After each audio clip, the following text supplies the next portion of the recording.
Hello guys, আসসালামু আলাইকুম। এখানে 1000 স্কোয়ার ফিটের একটা বাড়ি, 4 বেডরুমের, 2টা টয়লেট। আমি আপনাদেরকে দেখাচ্ছি। এখানে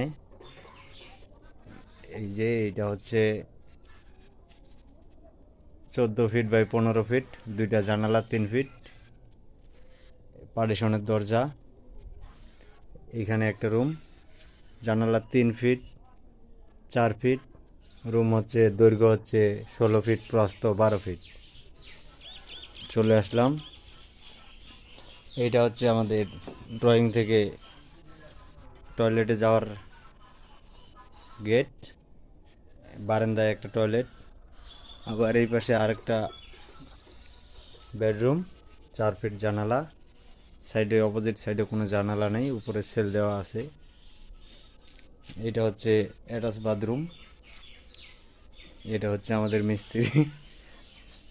এটা হচ্ছে আমাদের রুমের মাঝখান দিয়ে পার্টিশনের দরজা। আবার চলে আসলাম এই পাশে আরেকটা রুম। এটা এখানে একটা জানালা, এটা 15 ফিট বাই 12 ফিট। এটা হচ্ছে আমাদের ডাইনিং রুম। এই যে ডাইনিং রুমের গেট হচ্ছে 6 ফিট 6 ইঞ্চি, দুই সাইডে 24 ইঞ্চি করে 2টা জানালা দেওয়া আছে। লিল্টনের রড উঠেছি, ইনশাল্লাহ আমরা আগামীকালকে ঢালাই দেওয়া শুরু করব।